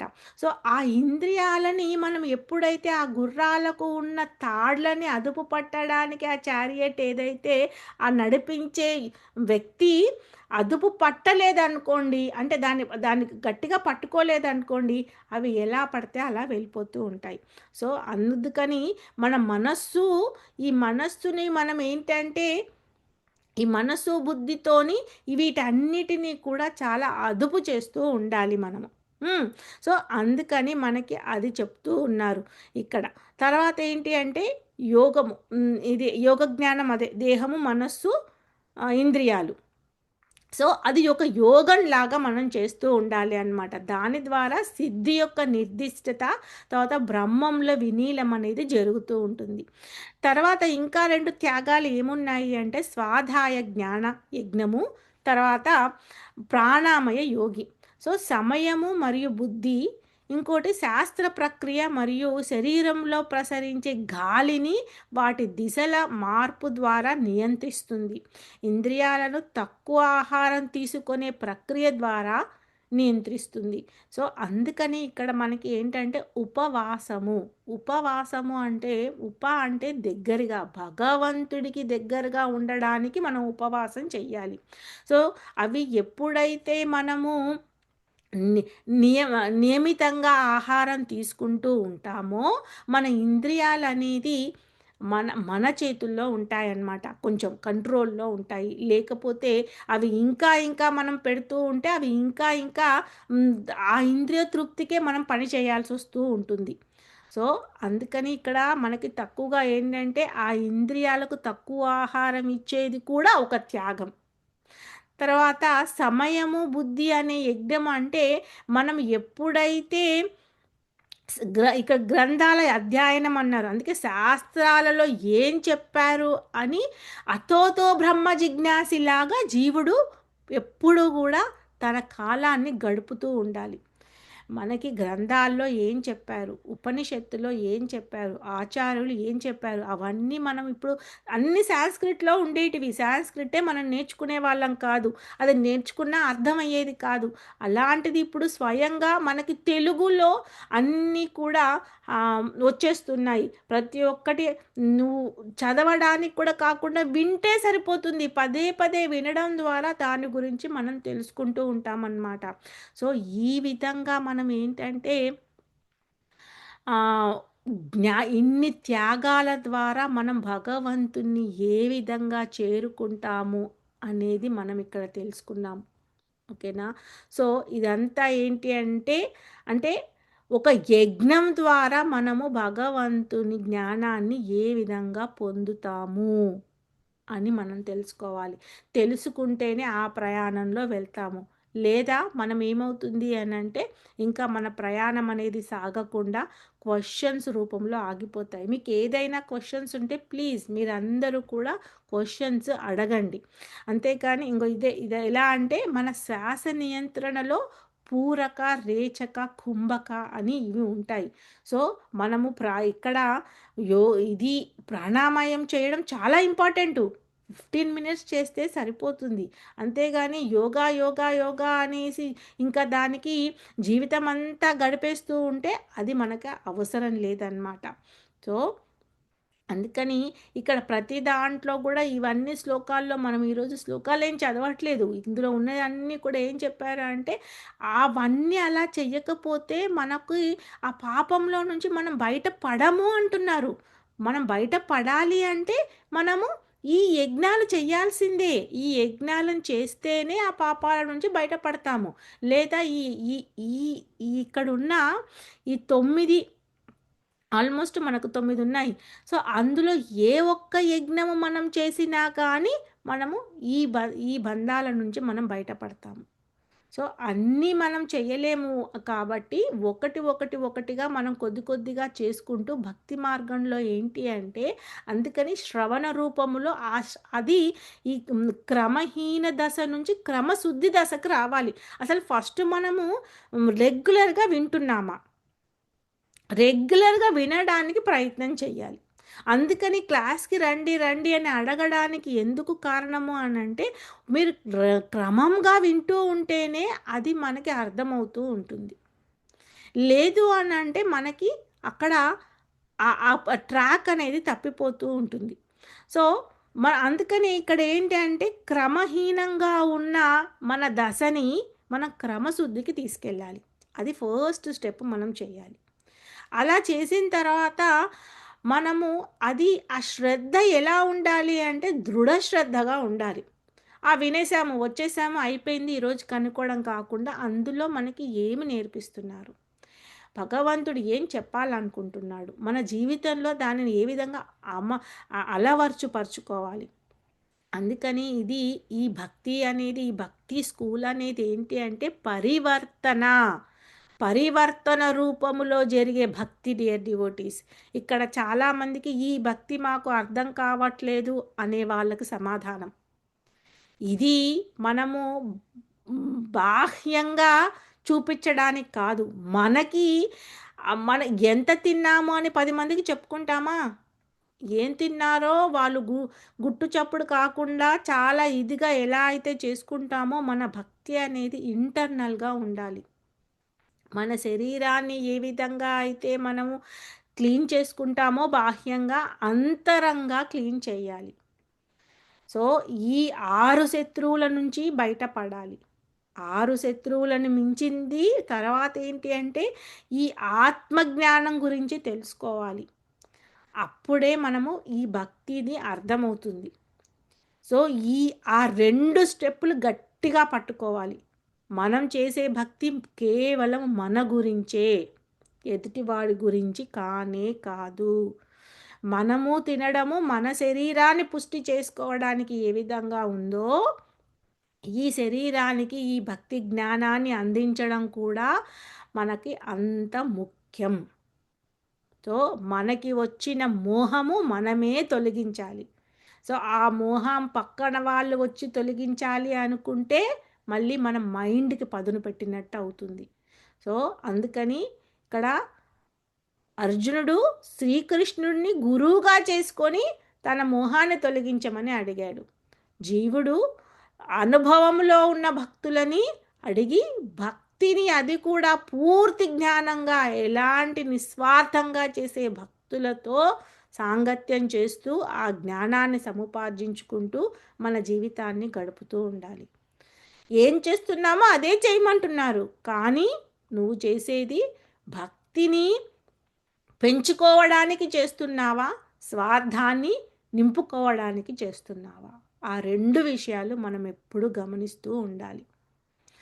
సో నాది అనే దాంట్లో నుంచి, ఆ అహంలో నుంచి బయటపడాలి. అది ఫస్ట్ స్టెప్. సో అలా మనము ఇలా అవి యజ్ఞం రూపంలో మనం చేస్తూ ఉండాలన్నమాట. ఎప్పుడైతే నువ్వు భగవంతుడికి చెయ్యాలి అని నువ్వు మొదటి అడుగు వేస్తావో రెండవ అడుగు తనే వేయిస్తూ ఉంటాడు. నువ్వు ప్రయత్నం చేయడం వరకే మనది, తర్వాత తనే పరుగులు ఎత్తిస్తూ ఉంటాడనమాట. సో అలా భగవంతుడు చెప్తున్నాడు, యజ్ఞం లేకుండా ఏ మనిషి ఈ లోకములో లేదా జీవితంలో ఏనాడు సుఖంగా జీవించలేడు. ఇక తరువాతిది గురించి చెప్పేదేమున్నది అని చెప్తున్నాడు. సో ఆ యజ్ఞము చెయ్యాలి అని ఖచ్చితంగా చెప్పకనే చెప్తున్నాడు. నువ్వు ఎలాంటి యజ్ఞం నీతో అవుతుందో అదే యజ్ఞం చెయ్యి. ఇప్పుడు కేవలం పూర్తిగా నువ్వు 24 గంటలు భక్తి యోగంలో ఉండలేకపోతున్నావా? కర్మయోగాన్నే భక్తి యోగానికి అర్పించు. అందుకనే కర్మమిశ్ర భక్తి చేయమన్నారు. సో లేదా నువ్వు జ్ఞానం గురించి తెలుసుకోవాలనే కుతూహలతో ఉన్నావా? జ్ఞానంతో, దాంతో ఆ జ్ఞానంతో మిశ్రమంగా భక్తిని చెయ్యి అంటున్నారు. అంటే విద్యని దాచుకోవడం కాదు, విద్యని 10 మందికి పంచుకోవడం వల్ల ఆ విద్య మనకి తెలుస్తుంది. ఇక్కడ ఈ భగవద్గీత జ్ఞానాన్ని అందరికీ పంచండి, అందరికీ చెప్పండి. ఎందుకంటే వాళ్ళ జీవితాలని మార్చుకోవడమే కాకుండా భగవంతునికి సహాయం చేసిన వాళ్ళం అవుతాము. సో మనకి మన జీవితము సార్థకమవుతుంది. సో అలా అన్నమాట. అందుకని మనము ఇంకొక భక్తుడిని వెతుకుతూ ఉంటామన్నమాట. సో అవి మన ప్రయోజనాలు. యజ్ఞం చేయడం వల్ల వచ్చే ప్రయోజనం అవి. సో మనకి ఇంకా వేరే ఆప్షనే లేదు. భక్తి చెయ్యడమే మన ఆప్షను. భక్తి చేయకుండా జీవి ఉండలేడు. ఉన్నాడు అంటే అతనికి అదంతా కూడా ఒక నరక కూపము. సో ఆ నరక కూపంలో నుంచి బయటపడాలి అంటే భక్తి ఒక్కటే మనని ముందుకు తీసుకువెళ్తుంది. దేవుడి దగ్గర కూర్చున్నప్పుడు ప్రశాంతంగా ఉంటుంది అని చేస్తామా? కానీ ఆ పూజ చేసేటప్పుడు ఎంతో ఒక 10 మందిని పిలవాలి, తర్వాత ఏదో వాయినం ఇవ్వాలి, ఇంకా అది చెయ్యాలి, ఇది చెయ్యాలి అనే ఆ టెన్షన్‌లో భక్తి కూడా మనం సరిగ్గా చేయలేము. సో ఇక్కడ ఏం చెప్తున్నారు అనంటే, నువ్వు చేసే భక్తి నీ గురించి చేసుకుంటున్నావు అని అనుకొని చెయ్యి. అప్పుడు అన్నీ భగవంతుడు మనకి సమకూరుస్తూ ఉంటాడు. సో ఫస్ట్ మనం చేయాల్సింది ఏంటంటే ఇంటర్నల్‌గా భక్తి చేయాలి. ఇంటర్నల్‌గా చేస్తూ ఉన్నప్పుడు అదే మనకి బయటకు వస్తూ ఉంటుంది. తర్వాత ఏంటంటే ఆ భక్తికి ఉన్న నిర్వచనాన్ని వాళ్ళు అర్థం చేసుకొని ఇందులో ప్రయాణం సాగిస్తారు. లేదు అంటే ఇంకా ఎక్స్టర్నల్‌గానే ఉన్నప్పుడు ఏమవుతుందంటే అది పైపైన మెరుపు మాత్రమే. గ్లిట్టరింగ్ అంటారు దాన్ని. అందుకని మన ఆచార్యులు ఏంటంటే పైన మెరుపుతో చూసి ఇదిగా ఉండొద్దు. ఈ జీవితము ఏంటి అంటే ఇవ్వబడింది మనకి. ఈ సాధనము ఇవ్వబడింది. ఆ సాధనాన్ని పదును పెట్టు. ఆ సాధనాన్ని పదును పెట్టి ఆ సాధనంతో భగవద్ధామానికి వెళ్ళడానికి మనం ప్రయత్నం చేయాలి. అర్థం ఏంటంటే ధర్మార్థ కామ మోక్షాలు, ఈ చతుర్విధ ఫలితాలు, ఈ చతుర్విధ పదార్థాలు అనేది ఏంటి అంటే ధర్మార్థ కామంలోనే ఉండిపోకు, మోక్షం వైపు ప్రయాణం సాగించు అని మనకెప్పుడూ చెప్తున్నారు. కానీ మోక్ష మార్గాన్ని మనం కూడా తెచ్చుకోలేము. కానీ భగవంతునికి ఎప్పుడైతే శరణార్థులవుతారో భక్తులు మోక్షాన్ని దాటి వెళ్ళిపోతారు వాళ్ళు. సో అందుకని భక్తుల సాంగత్యంలో ఉండమని చెప్తున్నారు. అప్పుడు ఆటోమేటిక్‌గా ఈ ధర్మార్థము అనేది మనకి ధర్మపరంగానే జీవితం గడుస్తూ ఉంటుంది. గృహస్థ జీవితం చక్కగా గడుస్తూ ఉంటుంది. టైంకి అన్నీ అయిపోతూ ఉంటాయి. భగవంతుడు వాళ్ళకి అన్నీ సమకూరుస్తూనే ఉంటాడు. సో, ఆ విధంగా ఏమవుతుందంటే, వాళ్ళకి ఏదైతే కోరికలు ఇక్కడ మనం 12థ్ చాప్టర్‌లో తెలుసుకుంటాము. ఏంటంటే, భక్తుడు నాకు చాలా ప్రియమని జెప్తాడు. సో, అందరూ నాకు అందరిలో నేనున్నాను. కాబట్టి అందరూ నాకు ప్రియులే. కానీ ఎప్పుడైతే ఆ జీవి నన్ను అర్థం చేసుకోకుండా నన్ను శరణు పొందుతాడో వాడికి నాకు ఇష్టమని చెప్పేశాడు. ఇండైరెక్ట్‌గానే చేసుకోని వాళ్ళకి వాళ్ళు కర్మని భరించక తప్పదు అని చెప్పకనే చెప్పేస్తున్నాడిక్కడ. సో, యజ్ఞాన్ని నేనని చెప్పాడు. నీళ్ళని నేనని చెప్పాడు. నీళ్ళలో వాసనని నీళ్ళలో ఉన్న రుచి నేనని చెప్పాడు. హ్మ్. గా గాలిలో ఉన్న ఆ గంధము ఏదైతే మనం వాసన తీసుకెళ్తుందో ఆ వాసన నేనని చెప్తున్నాడు. అంటే భూమిలో నుంచి వచ్చే వర్షం పైనుంచి మనం భూమి పైన చినుకులు పడ్డప్పుడు ఒక మంచి సుగంధం వస్తూ ఉంటుంది చూడండి. ఆ వాసన కూడా భగవంతుడు ఇచ్చిందే అన్నమాట. ప్రతి ఒక్కటి భగవంతుడే అనే దృష్టితో మనం చూస్తూ ఉండాలి. కానీ అలా చూస్తూ ఉన్నప్పుడు మనం గమనించాల్సింది ఏంటంటే మనల్ని మనం చక్కదిద్దుకుంటూ ఉండాలి. అందుకని భక్తి అనేది పరివర్తన రూపంలో చేసేది భక్తి. అంతేకాని భక్తి అనేది భగవంతుడికి ఆహ్, ఎక్స్‌టర్నల్‌గా చేస్తే అది ఒక లెవెల్ వరకే అయిపోతుంది. అంటే నీకు ఒక బిజినెస్ పరంగా అవుతుందనమాట. నువ్వు నాకు ఇది చెయ్యి, నేను నీకు ఇది చేస్తాను. కానీ ఇంకా బియాండ్ ఎళ్ళాలి మనం. సో, అందుకని భక్తులనేది అంత ఈజీ కాదు భక్తి మార్గము. కానీ ఎప్పుడైతే మనము ఒక ఆచారులను తీసుకొని మనము వాళ్ళు చెప్పింది వింటూ ఉంటామో అది సుసుఖంగా ఉంటుందన్నమాట. అంటే చాలా ఈజీగా అయిపోతూ ఉంటుంది. అందుకని ఇక్కడ మనం క్లియర్‌గా తెలుసుకుంటున్నాము. ఇది దివ్య జ్ఞానము. ఈ చాప్టర్ పేరే దివ్య జ్ఞానం. భగవంతుడు జ్ఞానమంతా ఇచ్చేస్తున్నాడు. నేను భగవంతుడిని అని చెప్పేసాడు. నాది ఈ విధంగా మీరు ప్రయాణం చెయ్యండి. మీకు ఎలాంటి కష్టం ఉండదని చెప్తున్నాడు. ఇంకా ఏంటి మనకు ఆపుతుంది ఇక్కడ? ఏది ఆపుతుంది అనంటే అహం అనేది ఆపుతది. అందుకే అందులో నుంచి బయటపడాలి. స్వార్థం మనల్ని ఆపుతుంది. నిస్వార్థంగా ఉండాలి. సో, మన మలినాలు మనల్ని ఆపుతాయి. వాటిని మనం క్లీన్ చేస్తూ ఉండాలి. సో, అవి అందుకని పాజిటివ్‌ని మనము అక్వైర్ చేయాలి. ఎన్నో నెగెటివ్ వస్తూ ఉంటాయి. వాటిని మనకు అవసరం లేదు.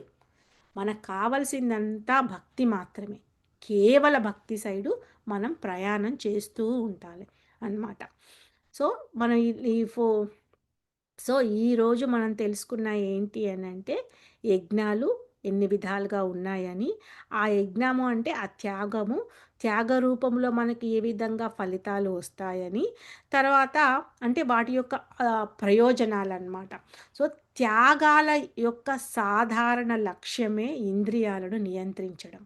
సో, ఈ ఇంద్రియ తృప్తి గురించి మనం పనులు చెయ్యకూడదు. ఆ ఇంద్రియాలను భగవంతుడికి త్యాగం చేయాలి. సో, అది చేస్తున్నది ఫస్ట్ స్టెప్. తర్వాత దానివల్ల మనకి వచ్చే ఫలితం ఏంటి అంటే, ఒక వ్యక్తి నెమ్మదిగా పాపపు ప్రతిచర్య నుండి విముక్తి పొందుతూ ఉంటాడు. సో, మన బ్యాగేజ్ అంటే మన కర్మ బ్యాగేజ్ ఒక పెద్ద సంచుల్లాగా మనం మోసుకొనొచ్చుంటాం ఇప్పటివరకి. అవన్నీ కూడా ఒకటి ఆ పాపపు ప్రతిచర్యలు ఒక్కొక్క ప్రతిచర్య అంటే ఆ చర్యకు ప్రతిచర్య ఉంటుంది కదా! సో, అది క్లీన్ అవుతూ ఉంటుందనమాట. ఎంత క్లీన్ అయితే అంత త్వరగా భగవంతుడిని చేరుతారు వాళ్ళు.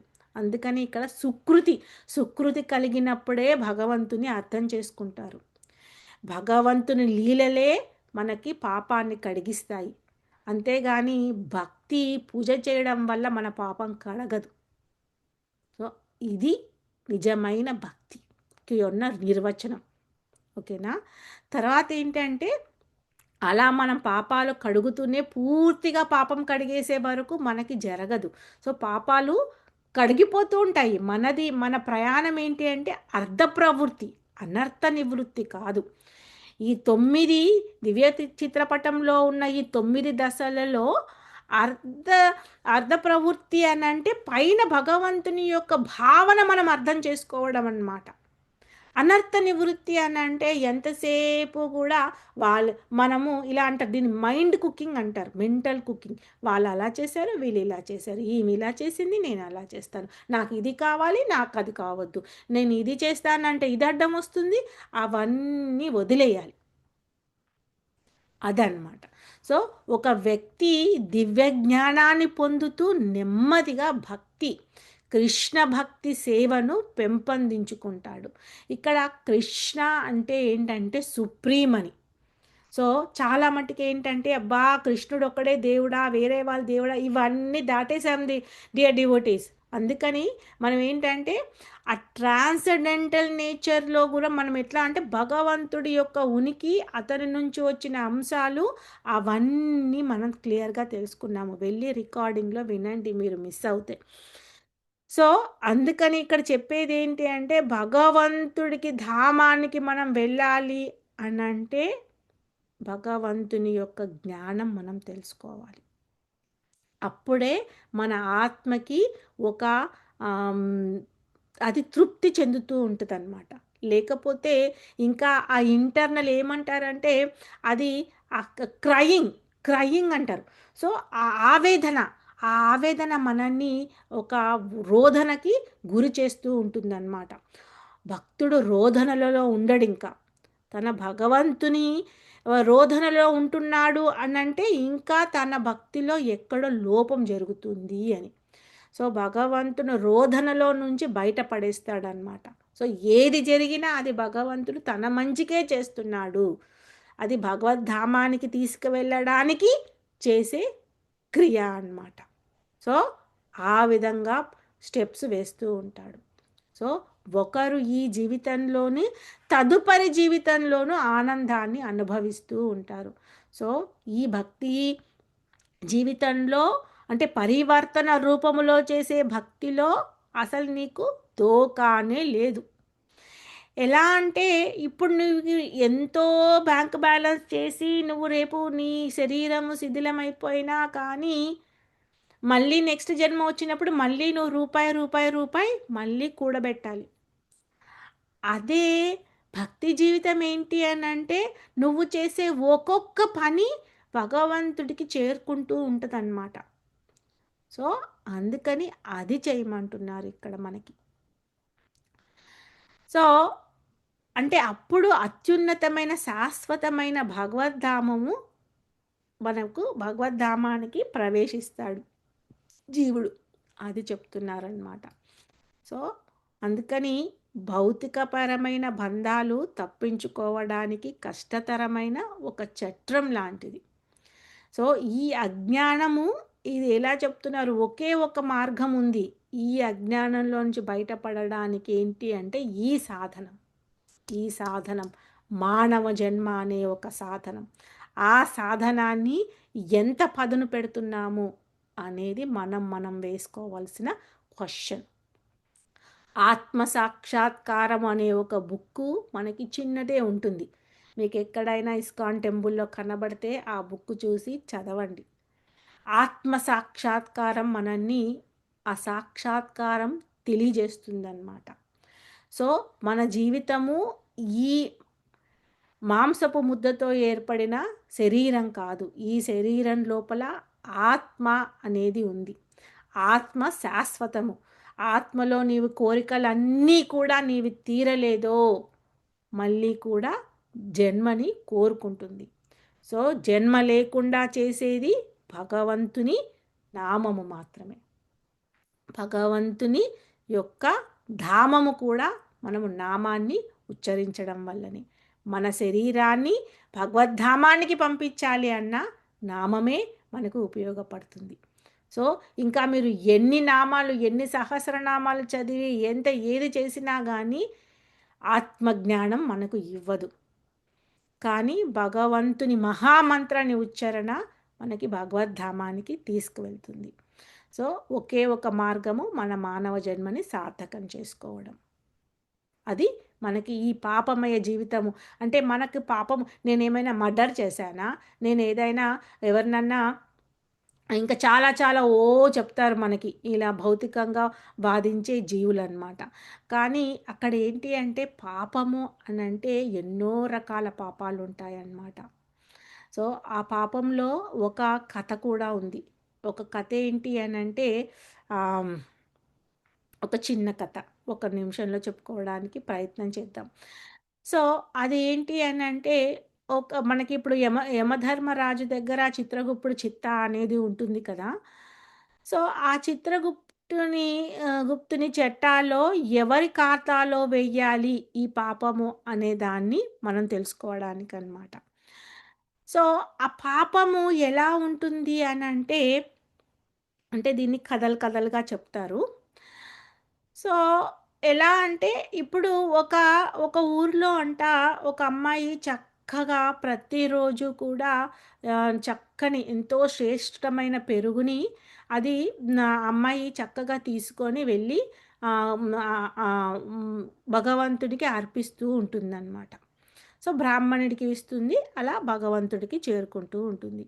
సో, ఆ మార్గ మధ్యంలో తన ఒకరోజు అలా పెరుగుని చక్కగా ఇంటి దగ్గర నుంచి తీసుకెళ్తూ ఉన్నప్పుడు పైన ఒక గ్రద్ద ఏం చేస్తుందంటే పామును పట్టుకొని అది తినడానికి ప్రయత్నం చేస్తూ ఉంటుంది.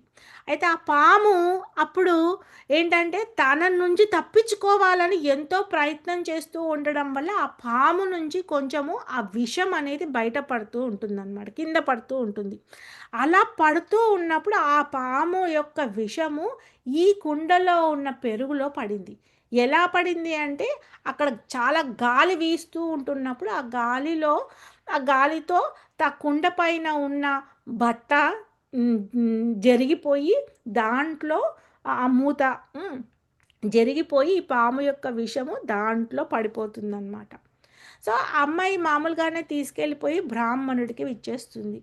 సో, బ్రాహ్మణుడు ఏం చేస్తాడు? భగవంతుడికి అర్పిచ్చేస్తాడు. ఇక్కడ భగవంతుడికి అర్పించక Keep ముందనమాట. your head right foot in the head, because that's going to help you. Yeah! Sorry. I just mute. Okay. Yeah! Dear devotees మీరు మ్యూట్ చేయండి. So, yeah! సో, తర్వాత ఏంటి అంటే ఇక్కడ అంటే బ్రాహ్మణుడికి మనకిక్కడ ఏం చెప్తారు అంటే, అలా బ్రాహ్మణునికి ఇచ్చేస్తుంది కదా! బ్రాహ్మణుడు తర్వాత ప్రసాదం భగవంతుడి వరకు ఎళ్ళొద్దులే ఇప్పుడు. సో, ఆ బ్రాహ్మణుడు ఏం చేస్తాడు అనంటే అది తీసుకొని తర్వాత ఆహ్, ఆహ్, వాళ్ళ ఫ్యామిలీకి ఇస్తున్నారు అని అనుకుందాం. సో, అప్పుడేమవుతుందంటే అందరూ చనిపోతారు. సో, అందరూ చనిపోతే అప్పుడేం చేస్తారు అంటే వాళ్ళందరినీ కూడా ఆహ్, ఇక్కడ ఏం చెప్పుకుంటున్నాం మనము ఈ యమధర్మరాజు దగ్గర కదా! సో, అందరూ కూడా వెళ్ళినప్పుడు అనుకుంటారనమాట. అందరూ అక్కడ ఉంటారు. కానీ యాక్చువల్‌గా ఎందుకంటే ఇక్కడ బ్రాహ్మణుడు ఆహ్, దేవుడికి అర్పించడం ఒకటి, దేవుడికి అర్పించకుండా తన ఫ్యామిలీలో తిన్న వాళ్ళ గురించి కూడా ఇక్కడ మనకు ఆచార్యులు చెప్తూ ఉంటారనమాట. సో, భగవంతుడికి అర్పిస్తాడు కాబట్టి బ్రాహ్మణుడిది జీవితం అనేది ఏమీ అవ్వదు తనకి. కానీ మిగతా వాళ్ళందరూ కూడా పాపంలో పడిపోతారనమాట. ఎట్లా అనంటే ఇక్కడ ఎలా సమాధానం చెప్తారంటే ఆ పాము తెలీదు. ఆ పాము ఇక్కడ ఎందుకంటే ఇక్కడ బ్రాహ్మణుడు కదా విషం పెట్టింది. మరి వీళ్ళందరికీ ఎలా వచ్చింది అని అనుకోవచ్చు. ఆ పాప కదా పెట్టింది విషము అని. కానీ ఇక్కడ అందరూ ఎలా చెప్తారంటే అందరికీ ఈక్వల్‌గా ఆ పాపం అంటుకుంటదనమాట. ఎలా అనంటే పాముకు తెలీదు. ఆ విషం వెళ్ళి ఆ కుండలో పడుతుందని. ఆ కుండలో పెరుగుందని పాముకు తెలీదు. పైనుంచి ఏంటంటే గాలికి తెలీదు. గాలి ఏం చేస్తుంది వాయువుడు తన పని అది చేస్తూ ఉంది. పాము కూడా తన రక్షించుకోవడానికి తన అరుస్తూ ఉంది. పాప కూడా ఏంది పెరుగు ఎప్పుడో తీసుకెళ్తది కాబట్టి తన తీసుకెళ్తూ ఉంది. తర్వాత ఏంటి అది ఎప్పుడూ కూడా నైవేద్యాన్ని తను అర్పిస్తూ ఉంటాడు కాబట్టి తన బ్రాహ్మణుడు చేస్తూ ఉన్నాడు. కానీ అందరికీ ఇక్కడ పాపం ఎలా అంటుకుంది అనంటే వాళ్ళకి తెలియకుండా కూడా అందులో భాగమైపోయారు. సో, మన పాపమయ జీవితం కూడా అలా ఉండిపోతుందనమాట. సో, ఇప్పుడు చాలామందికి ఇంకొక ఉదాహరణ కూడా స్లాటర్ హౌసెస్ అంటే మనకి ఇప్పుడు ఇది ఏదైతే ఆహ్, మీట్ షాపులుంటాయి కదా! సో, ఆ మీట్ షాపుల్లో మనం ఏంటంటే, మనం ఏమన్నా తెచ్చి కట్ చేసి ఇది చేస్తున్నాం, ఆ పాపం రావడానికి. వాడెవడో తెచ్చాడు, అమ్మాడు, మనం తెచ్చాము, వండాము. సో, మనకేం పాపం లేదు. మనం తినం గానీ వండి పెడతాం అనుకుంటారు. సో, భక్తులు ఎందుకు ఇక్కడ కూడా వండొద్దు, దాన్ని ముట్టుకోవద్దు, ఇవన్నీ ఎందుకు చెప్తారు అంటే, ఏదో ఒక పాపం మనకి అంటుకుంటుంది అని. సో, ఆ పాపములో భాగ్యస్వాములం మనం అవ్వకూడదు అని. సో, వాళ్ళతో చేయించడం వల్ల పాపకర్మని చేయించినట్టయ్యి, పాపంలో మనం పడేసినట్టు అవుతామనమాట. సో, ప్రతి దానికి ఒక పర్సెంటేజ్ ఆఫ్ వాల్యూ ఉంటుంది. సో, అందుకని మనమేంటంటే, ఈ మూడిటిని గుర్తుపెట్టుకోవాలి. ఈ పాపమయ జీవితంలో నుంచి బయటపడాలన్నా, తర్వాత అజ్ఞానంలో నుంచి బయటపడాలన్నా, ఈ భౌతిక ప్రపంచంలో నుంచి మనం బయటపడాలన్నా, ఒకే ఒక సాధనము ఈ మానవ జీవితాన్ని సార్థకం చేసే ప్రయాణంలో మనముండాలి. అంతేకాని ఇంకా ఇంకా మనల్ని ఇంకా పాపం చేసేటట్టుగా మన చర్య ఉందనుకోండి, అప్పుడు ఆ మానవ జన్మకి అసలు సార్థకతే ఉండకుండా పోతుందనమాట. బయటపడే మార్గాన్ని మనం ఆలోచించాలి. అంతేగాని ఇంకా కిందికి పడిపోయే మార్గం వైపు మనం ప్రయాణం చెయ్యకూడదు. అది మనం నేర్చుకున్నాము ఈరోజు. అందుకని ఈరోజు ఏంటి అనంటే, ఈ ఈ జ్ఞాన వేదిక అంటే అందుకని ఈ సత్సంగము ఎంత ఇంపార్టెంట్ అంటే, మన కర్మని పూర్తిగా అర్థం చేసుకోవాలి. కర్మని అర్థం చేసుకోకపోతే అది కర్మ మనం చేయలేము. అందుకని మన కర్మ పట్టిక అంటే అది ఒక త్యాగం రూపంలో మనం చేస్తూ ఉండాలి.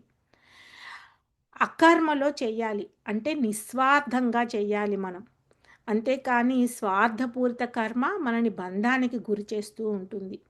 సో, అకర్మలో చెయ్యాలన్నా అది మనం చేయడానికి మనకి ఈ భౌతిక శరీరంలో ఎన్నో డిస్ట్రాక్షన్స్ ఉంటాయి. అందుకని కృష్ణ భక్తి భావంతో మనము చేస్తూ ఉంటే మనం ఆ డిస్ట్రాక్షన్స్‌లో నుంచి బయటపడుతూ ఉంటామనమాట.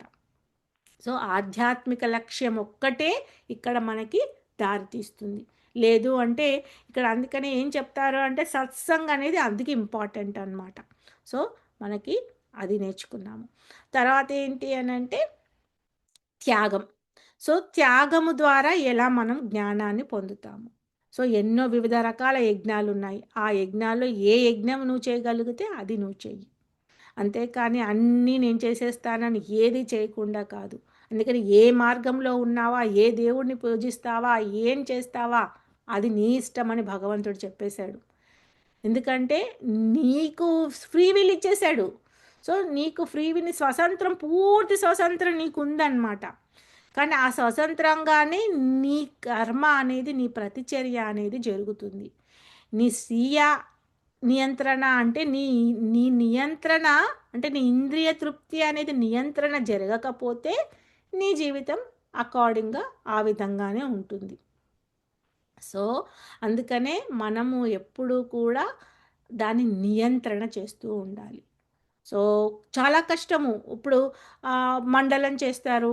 హ్మ్. 15 రోజులు, ఒక నెల రోజులు తినకుండా ఉండే వరకు, ఆ 31 రోజు అయ్యే వరకు టపుక్కుమని తినేస్తారు. ఏం లాభం? ఇన్ని రోజులు చేసిన యజ్ఞం. సో, ప్రతి యజ్ఞంలో కూడా మనం నేర్చుకోవాల్సింది ఏంటి అంటే, దానివల్ల ముందుకు వెళ్ళడం. అంతేకానీ మనము ఇంకా ఫాల్ డౌన్ అవ్వకూడదు. సో, ధర్మార్థ కామ మోక్షాలు అన్నీ కూడా భగవంతుని వైపు ప్రయాణం చేయడానికి ఉపయోగించాలి.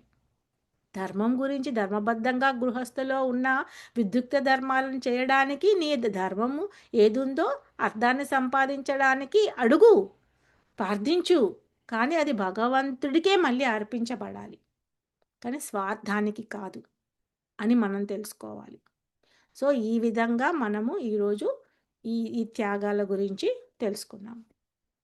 ఓకేనా? సో, మీ ఎవరికైనా ఏదైనా క్వెషన్స్ ఉంటే హ్మ్. అవి తీసుకుందాం డియర్ డివోటీస్. లేదు అంటే మనం ఇక్కడికి ఆపేద్దాం.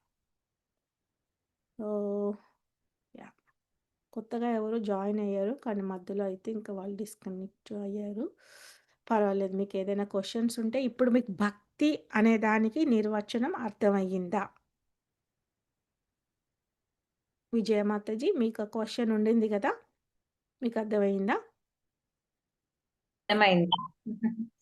యా, ఎందుకంటే అది మనకు చాలా ఇంపార్టెంట్. ఎందుకంటే ఫస్ట్ మనం ఏం చేస్తున్నామని తెలియకుండా ఉంటే తెలుసుకోకపోతే ఏం చేయాలో మనకు అర్థం కాదు. ఇక్కడ మనం చేసేది అదే అన్నమాట. పరివర్తన.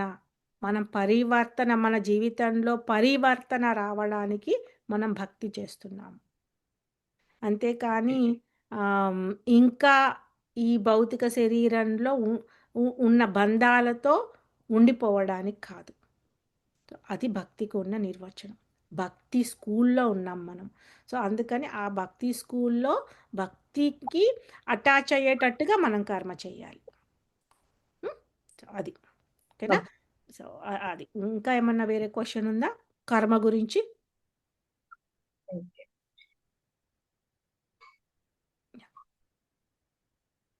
సో, అది డియర్ డివోటీస్. సో, ఇంకా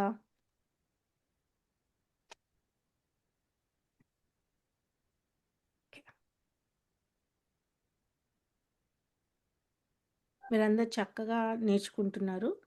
సో, ఇప్పుడు మనం ఏంటి అనంటే ముందు ముందు కూడా మనం ఎలా అనంటే ప్రతి ఒక్కటి కూడా పదే పదే మనం దాని గురించి అర్థం చేసుకునేటట్టు ప్రయత్నం చేయాలి. ఓకేనా? సో, ఇక్కడ ఎందుకంటే సబ్జెక్ట్ వైస్‌గా చాలా ఉంటుంది. కానీ సబ్జెక్ట్‌ని మనము ఎప్పుడు కూడా నెమరేసుకుంటూ ఉండాలి. అదనమాట. వాంఛాకల్పతరుభ్యస్య కృపాసింధుభ్య ఏవ చ పతితానాం పావనేభ్యో వైష్ణవేభ్యో నమో నమః. అనంతకోటి వైష్ణవ వృంద్ की जय. శ్రీల ప్రభుపాద్ की जय. శ్రీల గురుదేవ్ की जय. నితాయి చైతన్య చంద్ర की जय. జగన్నాథ్ బల్దేవ్ సుభద్ర మాయి की जय. ఆల్ అసెంబుల్ డివోటీస్ की जय. సామవేద భక్త వృంద్ की जय. థ్యాంక్ యూ మాతాజీ, చక్కని ప్రశ్నలు అడిగారు మీరు. సో, ప్రాక్టికల్గా ఇట్లాగే మనకి ఈ క్వశ్చన్స్ అన్నీ కూడా ఏమన్నా ఉన్నా మనకి మాట్లాడుకోవచ్చు. Yeah, thank you. Hare Krishna.